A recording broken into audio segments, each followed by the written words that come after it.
नमस्कार, स्वागत है आपका personal finance bulletin money time में। मैं हूं आपके साथ मीनू शर्मा। इस बुलेटिन में आपको मिलती हैं आपकी जेब और जिंदगी पर असर डालने वाली पर्सनल फाइनेंस, बिजनेस, कॉर्पोरेट और पॉलिसी से जुड़ी हर छोटी बड़ी खबर विस्तार से। तो चलिए फटाफट शुरू करते हैं खबरों का सिलसिला। वित्त वर्ष 2023-24 में भारत की वास्तविक जीडीपी की वृद्धि दर 8% के करीब रहेगी। मुख्य आर्थिक सलाहकार वी अनंत नागेश्वरन ने कहा है कि जीडीपी वृद्धि सरकार के अनुमान से ज्यादा रहेगी। उन्होंने कहा कि भारत की संभावनाओं के बारे में आशावादी होने के कई कारण हैं। 2023-24 में उद्योग और सेवाओं में वृद्धि देखी जा रही है।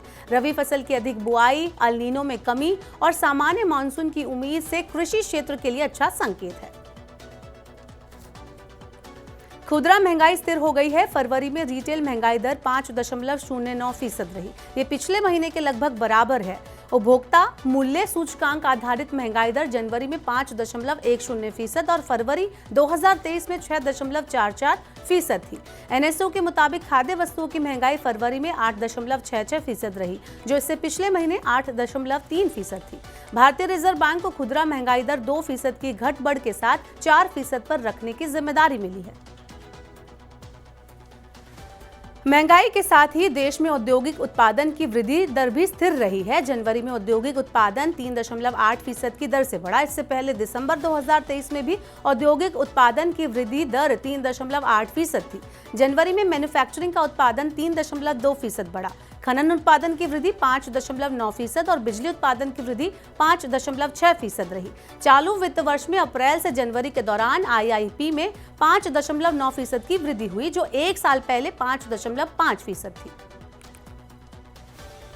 नेशनल स्टॉक एक्सचेंज ने इक्विटी और डेरिवेटिव सेगमेंट पर लगने वाले ट्रांजैक्शन शुल्क को घटाने की घोषणा की है। इससे ट्रेडर्स और खुदरा निवेशकों को फायदा होगा। एनएसई के बोर्ड ने कैश इक्विटी और इक्विटी डेरिवेटिव के लिए ट्रांजैक्शन चार्ज 1% घटाने को मंजूरी दी है। नया चार्ज 1 अप्रैल 2024 से लागू होगा। ट्रांजैक्शन चार्ज में कटौती के अलावा एनएसई ने टेक्नोलॉजी और एजुकेशन जैसे गैर प्रमुख कारोबार से बाहर निकलने का भी ऐलान किया है।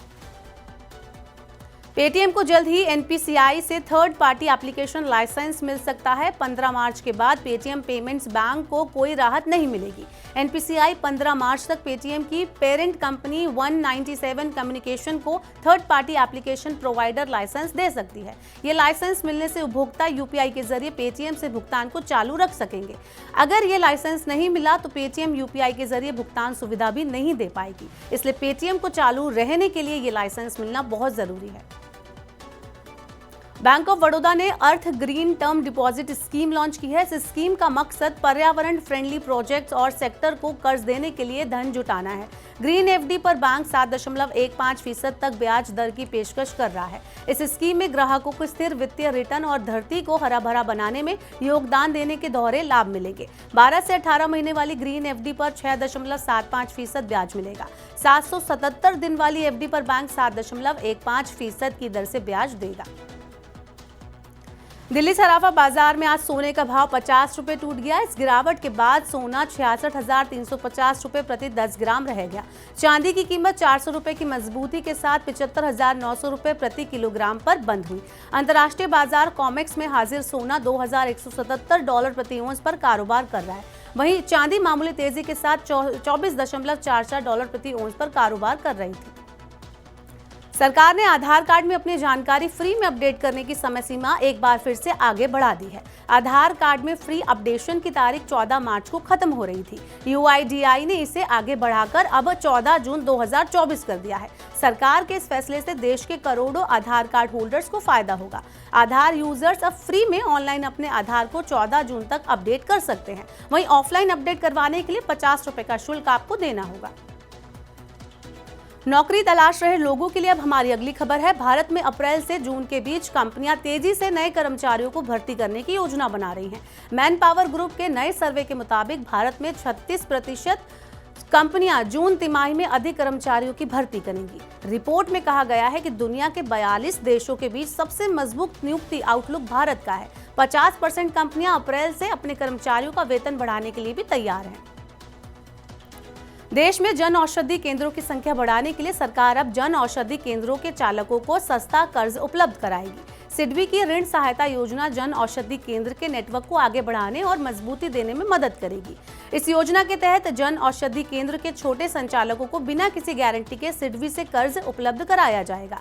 सिडबी की इस योजना से जन औषधि केंद्र के संचालकों को कारोबार शुरू करने और इसका विस्तार करने में मदद मिलेगी। देश भर में लगभग 10,624 जन औषधि केंद्र संचालित हैं। वित्त वर्ष 2022-23 में जन औषधि केंद्रों के जरिए 1,235 करोड़ रुपए की बिक्री हुई थी, जिससे नागरिकों को लगभग 7,416 करोड़ रुपए की बचत हुई। और अब आखिर में देते हैं आपको आईपीओ से जुड़ा अपडेट। विशाल मेगा मार्ट $1 अरब का आईपीओ लाने की योजना बना रहा है। बजट सुपरमार्केट चेन की वैल्यू $5 अरब आंकी गई है। स्विट्जरलैंड के पार्टनर ग्रुप और भारत के केदारा कैपिटल की विशाल मेगा मार्ट में प्रमुख हिस्सेदारी है। आईपीओ में ये दोनों निवेशक अपनी हिस्सेदारी बेच सकते हैं। विशाल मेगा मार्ट के अभी 560 स्टोर हैं। अधिकांश स्टोर छोटे शहरों में हैं। इन स्टोर्स में क्लॉथ और ग्रोसरी की बिक्री की जाती है। तो ये थी मनी टाइम में आज की सभी बड़ी खबरें। वक्त हो गया आपसे विदा लेने का। अब आपसे होगी कल मुलाकात। पर्सनल फाइनेंस से जुड़ी खबरों को पढ़ने, सुनने, उनसे जुड़े खास कार्यक्रमों को देखने के लिए आप मनी 9 के सुपर ऐप को जरूर डाउनलोड कर लें। साथ ही आज का हमारा मनी टाइम आपको कैसा लगा, नीचे कमेंट बॉक्स में हमें अपना फीडबैक जरूर दे दें। फिलहाल के लिए इस बुलेटिन में इतना ही। बने रहिए मनी 9 के साथ। नमस्कार, शुभ रात्रि।